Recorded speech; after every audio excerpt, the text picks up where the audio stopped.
Hello students, this is me Vishnu Sharma from science in minutes. तो आज हम कंटिन्यू करेंगे अपना chapter second which is acid basis and salts. तो एसिड्स और बेसिस हमने कंप्लीट कर ली है। अब हमारे पास नेक्स्ट टॉपिक क्या आ जाता है, सोल्ट्स का। तो सोल्ट्स के अंदर सबसे पहले तो तुम्हें पता ही है कॉमन सोल्ट जो हमने न्यूट्रलाइजेशन रिएक्शन में बनाई थी विच इज़ NaCl। तो NaCl ये जो कॉमन सोल्ट है ये लार्जली कहाँ से ऑब्टेन्ड होती है, हमारे पास सी वाटर से। सी वाटर में सबको पता है कि सोल्ट्स प्रेजेंट होती है, तो उसको इवेपोरेशन करके हम क्या करते हैं, लार्ज अमाउंट में सोल्ट ऑब्टेन कर लेते हैं, कॉमन सोल्ट। और दूसरा मेथड क्या है, हम रॉक सोल्ट्स कहते हैं बाइगोन एजिस, जो बहुत टाइम पहले जो हमारे समुंदर सूख गए थे वो क्या हो गए, वो रॉक्स की फॉर्म में फॉर्म्ड हो गए। अब ये रॉक्स कैसे होते हैं, ब्राउन इन कलर होते हैं। क्यों? क्योंकि उसके अंदर क्या होती है, इंप्योरिटीज प्रेजेंट होती है। तो ये रॉक सोल्ट्स क्या है, दूसरी सोर्स है। इनको भी जैसे कोल माइनिंग के थ्रू होता है, इसको भी वैसे ही एक्सट्रैक्ट किया जाता है हमारे पास। तो ये तो कॉमन सोल्ट्स को एक्सट्रैक्ट करने के टेक्निक्स हो गए हमारे पास। अब कहते हैं इन कॉमन सोल्ट्स का ना यूज करके हम वेरियस अदर सोल्ट्स बनाते हैं। और अब मैंने आपको पीछे भी बता दिया था कि सोल्ट्स कितने तीन टाइप की बनेगी। एक बनेगी एसिडिक सोल्ट, अगर स्ट्रॉन्ग एसिड और वीक बेस रिएक्ट कर रहा है तो वो क्या बनाएगा, एक एसिडिक सोल्ट बनाएगा। वहीं अगर हमारे पास एक स्ट्रॉन्ग बेस और एक वीक एसिड रिएक्ट कर रहा है तो वो कैसे बनाएगा, एक बेसिक सोल्ट बनाएगा। और दोनों स्ट्रॉन्ग एसिड और स्ट्रॉन्ग बेस है तो वो हमारे पास कैसे बनाएगा, न्यूट्रल सोल्ट बनाएगा हमारे पास। तो अब हमारे पास क्या आ जाता है, NaCl से अदर सोल्ट्स बनाने की टेक्निक्स आ जाती है। तो सबसे पहली जो हमारे पास इंपॉर्टेंट सोल्ट आ जाती है वो क्या आता है, कॉस्टिक सोडा।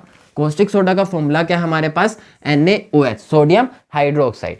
तो अब ये NaOH हम कैसे ऑब्टेन करते हैं, it is obtained by a process which is electrolysis. Electrolysis के थ्रू हम इसको ऑब्टेन करेंगे, electrolysis of brine solution. What is brine here, brine क्या है, एक्वस NaCl है। एक्वस का मतलब तुम्हें पता ही है कि वाटर मॉलिक्यूल्स उसके अंदर प्रेजेंट है। तो एक्वस NaCl सॉल्यूशन को हमने क्या नाम दिया है, ब्राइन सॉल्यूशन का नाम दिया है। हमने दो इलेक्ट्रोड्स ले लिए एक कंटेनर के अंदर, वहां पे हमारे पास 4 ओपनिंग्स है। अभी इन इलेक्ट्रॉन्स को क्या कर दिया हमने, बैटरी से कनेक्ट कर दिया। पॉजिटिव टर्मिनल को क्या बोलते हैं, एनोड बोलते हैं। नेगेटिव टर्मिनल को क्या बोलते हैं, कैथोड बोलते हैं हमारे पास। तो जैसे ही हमने ब्राइन सॉल्यूशन डाला इसके अंदर और हमने क्या कर दी, इलेक्ट्रिसिटी पास करवा दी, तो व्हाट वुड वी ऑब्जर्व कि ये तो क्या है, पहले तो आयंस में डिसोसिएट हो जाएगा। हमारे पास ब्राइन क्या है, हमारे पास NaCl है ना, तो Na पॉजिटिव और Cl नेगेटिव आयंस बनेंगे। तो Na पॉजिटिव और Cl नेगेटिव आयंस बने। और हमारे पास H2O भी है, H2O के क्या बनेंगे, H पॉजिटिव और OH नेगेटिव आयंस बनेंगे हमारे पास। अब होता क्या है इस प्रोसेस में, Cl नेगेटिव आयंस वो क्या करेंगे, नेगेटिव है तो पॉजिटिव इलेक्ट्रोड की तरफ जाएंगे। तो Cl नेगेटिव कहाँ चले गए, एनोड के पास। वहीं अगर हम बात करें हमारे पास H पॉजिटिव आयंस, तो H पॉजिटिव आयंस कहाँ चले गए हमारे पास, कैथोड के पास, क्योंकि कैथोड क्या है, नेगेटिव है। तो हम क्या ऑब्जर्व करते हैं कि एनोड के पास कौन सी गैस रिलीज हो रही है, क्लोरीन गैस रिलीज हो रही है। वहीं अगर हम बात करें कैथोड के पास, तो कैथोड के पास कौन सी गैस रिलीज हो जाती है, हाइड्रोजन गैस रिलीज हो जाती है। और अब हमारे पास कौन सा पड़ा, Na पॉजिटिव और H नेगेटिव आयंस बने। ये Na पॉजिटिव और H नेगेटिव आयंस एक साथ रिएक्ट करके क्या बना लेते हैं, NaOH, which is caustic soda. ये कॉस्टिक सोडा हम यहाँ से राइट से किसकी तरफ, कैथोड की तरफ से हम क्या कर लेते हैं, ऑब्टेन कर लेते हैं NaOH, और न्यू ब्राइन सॉल्यूशन यहाँ से डालते रहते हैं। तो हमारी प्रोसेस पूरी चलती रहती है एक साथ। अब हमने देखा इस रिएक्शन से, अब इस रिएक्शन को हम पहले क्या बोलते हैं, नाम क्या दिया गया इसको, chlor alkali process. Why chlor alkali क्यों बोला गया, क्योंकि यहाँ पे क्या रिलीज हो रही है, क्लोरीन गैस रिलीज हो रही है। तो वहां से क्या उठा लिया इन्होंने, क्लोर उठा लिया। कॉस्टिक सोडा क्या है, ये एक बेस है हमारे पास, बेसिक है। NaOH OH प्रेजेंट है तो बेसिक है। तो ये क्या है, अल्कलीज है। तो ये अल्कली यहाँ से हमने क्या उठा लिया, अल्कली उठा लिया। तो इसलिए इस नाम का इसका नाम क्या रख दिया हमने, क्लोर अल्कली प्रोसेस रख दिया। अब हम देखें तो हमारे पास यहाँ पे 3 प्रोडक्ट्स आ रहे हैं, एक क्लोरीन आ रहा है हमारे पास, दूसरा हाइड्रोजन आ रहा है और तीसरा कॉस्टिक सोडा आ रहा है। तो इनके यूटिलाइजेस आ जाते हैं, इनके यूजेस आ जाते हैं कि क्या क्या यूजेस है, कहाँ कहाँ ये यूज हो जाते हैं।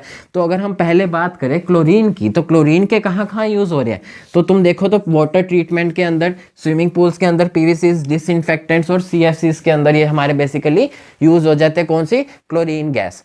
और दूसरी बात करें हम हाइड्रोजन की, तो हाइड्रोजन कहाँ पे, fuels, margarine, ammonia for the fertilizers के अंदर भी हमारे पास ये हाइड्रोजन गैस यूज हो जाती है। और वहीं अगर हम बात करें कॉस्टिक सोडा की, हमारे NaOH की, तो वो कहाँ पे, डीग्रीजिंग मेटल्स, सोप्स एंड डिटर्जेंट्स के बीच में, पेपर इंडस्ट्रीज में और आर्टिफिशियल फाइबर्स को बनाने में ये हमारे पास कौन सी, कॉस्टिक सोडा की सॉल्ट यूज हो जाती है।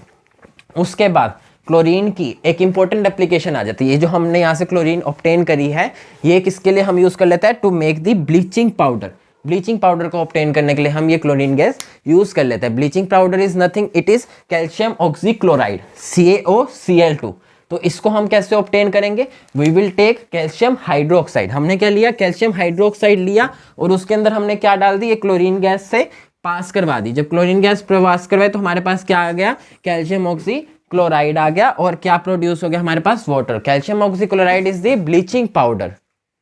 तो ब्लीचिंग पाउडर हमारे पास है। अब ब्लीचिंग पाउडर का क्या यूज है? डिसइंफेक्टेंट्स में यूज हो जाता है हमारे पास, और भी अब तुम्हें पता है कपड़े साफ करने में भी, पेपर इंडस्ट्रीज में, क्लींजिंग में, ये सारी चीज़ों में ये चीज़ हमारे पास क्या हो जाता है?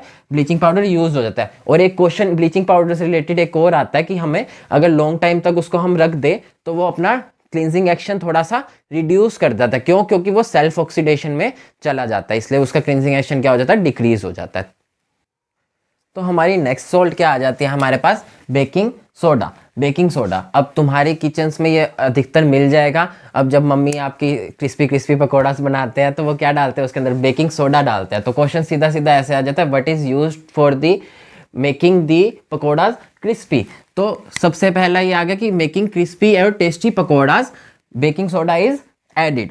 नेक्स्ट क्या आ गया? उसके बारे में क्या बता रहा है कि है क्या? ये माइल्ड नॉन करोजिव बेस है हमारे पास और constituent of baking powder. Baking powder में भी क्या? बेकिंग पाउडर भी किसके थ्रू बनता है? बेकिंग सोडा के थ्रू बनता है। तो बेकिंग सोडा बेसिकली है क्या? Sodium bicarbonate which is NaHCO3। अब ये क्या है? NaCl से ही हम क्या करें? NaCl की ही सोल्ट्स बना रहे हैं हम NaCl को यूज करके। पहले हमने कॉस्टिक सोडा बनाई, अब क्या बना रहे हैं हम?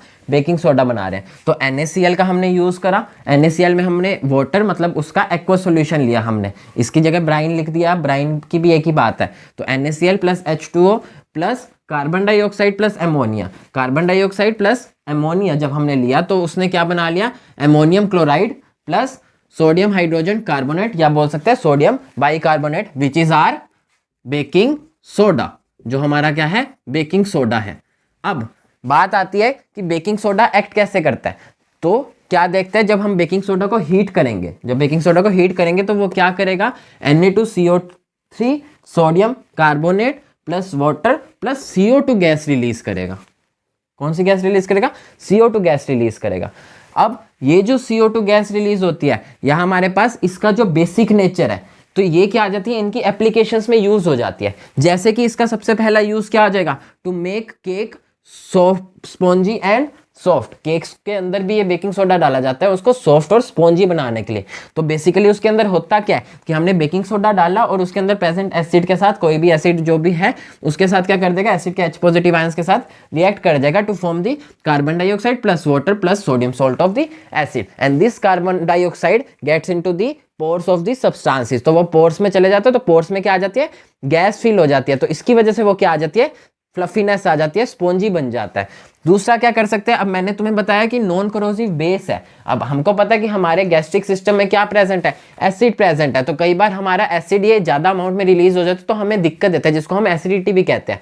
तो अगर हमने देखना चाहे कि एसिड को बैलेंस करने के लिए हमने देखी है न्यूट्रलाइजेशन रिएक्शन, तो एसिड के लिए हमें क्या चाहिए? बेस भी चाहिए। तो ऐसा कोई चीज जो हम क्या कर रहे हैं? उस एसिड को बैलेंस करने के लिए यूज कर रहे हैं, उसको क्या बोलेंगे? हम एंटासिड्स बोलेंगे। तो एज अ एंटासिड्स भी ये यूज किया जाता है। एंटासिड्स में कैसे करेगा? वही सेम रिएक्शन है, तुमने ये लिखनी है, एप्लीकेशंस आ जाएगी तुम्हारे क्वेश्चंस में। तो NaCO3 प्लस HCl क्या बना देगा हमारे पास? NaCl plus H2O plus CO2। तो NaCl क्या? न्यूट्रलाइज हो गया वो चीज हमारी। तीसरी application soda acid, fire extinguishers में भी ये चीज यूटिलाइज हो जाती है। अब बात आती है हमारी अगली सोल्ट की। अगली सोल्ट क्या हमारे पास? Washing soda. तो वॉशिंग सोडा का फॉर्मूला क्या होता है हमारे पास? Na2CO3.10H2O। बुक्स में अधिकतर मेंशन है, बस ये वाली रिएक्शन मेंशन है, बट हमारे पास क्वेश्चंस क्या आ जाएगा कि कहेगा कि NaCl से बनाओ ये वॉशिंग सोडा। तो NaCl से वॉशिंग सोडा कैसे बनेगा? तो तुम्हें पहले ये वाली रिएक्शन लिख के दिखानी पड़ेगी। पहले ये रिएक्शन लिख के दिखानी पड़ेगी कि NaCl से तुम क्या बना रहे हो? पहले सोडियम बाइकार्बोनेट बना रहे हो। सोडियम बाइकार्बोनेट को हीट करके तुम क्या कर रहे हो? सोडियम कार्बोनेट बना रहे हो, and this sodium carbonate is then used by adding the water molecules, water of crystallization। इसका क्या करेंगे? क्रिस्टलाइजेशन बना दे, क्रिस्टल्स बना देंगे to form the Na2CO3.10H2O। these crystals, these hydrous crystals are known as the washing soda। hydrous का मतलब क्या है? या मैं ये क्रिस्टलाइजेशन, ये जो टर्म्स यूज कर रहा हूँ उसका क्या मतलब है? या ये जो .10 लिखा है उसका क्या मतलब है? This is called the water of crystallization. वो कह रहा है कि हमारे पास जो मॉलिक्यूल्स होते हैं ना, वो दिखते तो ऐसे कि सूखे है, हमारे पास बिल्कुल सॉलिड मटेरियल है, सूखे हुए हैं, वाटर नहीं है उसके अंदर, बट उनके मॉलिक्यूलर फॉर्मूलाज में वाटर के मॉलिक्यूल्स कहीं ना कहीं प्रेजेंट होते हैं। तो कितने मॉलिक्यूल्स, एक मॉलिक्यूलर फॉर्मूला के साथ कितने मॉलिक्यूल्स वाटर प्रेजेंट है, वो क्या होता है हमारे पास, वाटर ऑफ क्रिस्टलाइजेशन होता है। सिमिलरली वॉशिंग सोडा के अंदर कितने हैं, 10H2O प्रेजेंट है, तो ये क्या है इसका 10H2O, इसका वाटर ऑफ क्रिस्टलाइजेशन है। और वॉशिंग सोडा के यूजेस तो तुम्हें पता ही होंगे कि डिटर्जेंट्स के तौर पे इसको यूज़ किया लिया जाता है, वॉशिंग क्लॉथ्स के लिए यूज़ किया जाता है, परमानेंट हार्डनेस रिमूव करने के लिए इसको यूज़ किया जाता है, सोप इंडस्ट्री, पेपर इंडस्ट्रीज में भी इसका यूज़ किया जाता है। तो हमारे पास लास्ट सॉल्ट कौन सी आ जाती है, plaster of Paris, which is calcium sulphate hemihydrate. Hemihydrate का मतलब कैल्शियम सल्फेट का तो पता ही है, कैल्शियम सल्फेट CaSO4, हेमी मतलब हाफ, हेमीहाइड्रेट H2O। हेमीहाइड्रेट से अब तो तुम्हें समझ आ गया होगा हेमीहाइड्रेट का क्या मतलब है, यहाँ पे क्या है, वाटर ऑफ क्रिस्टलाइजेशन। कितना है वाटर ऑफ क्रिस्टलाइजेशन, 1/2 है यहाँ पे water of crystallisation.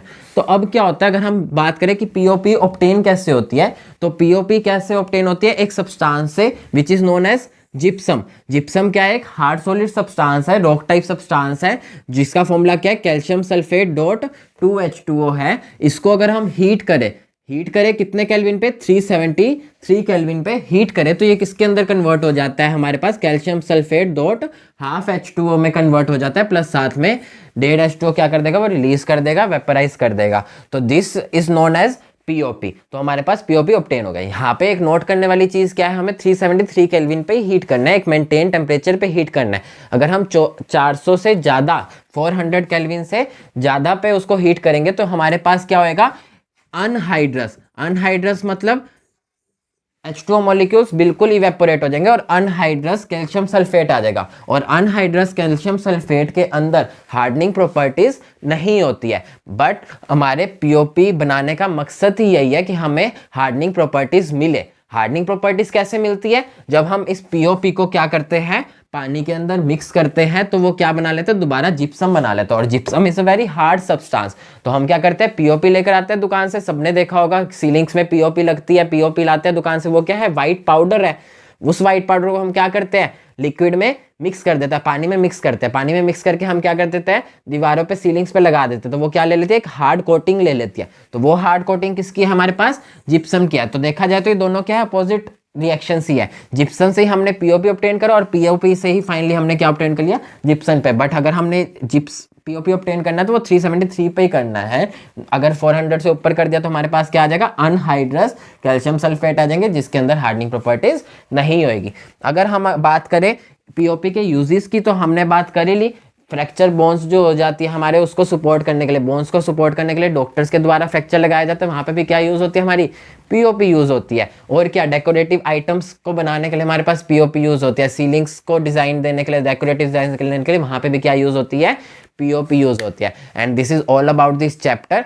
Thanks for watching.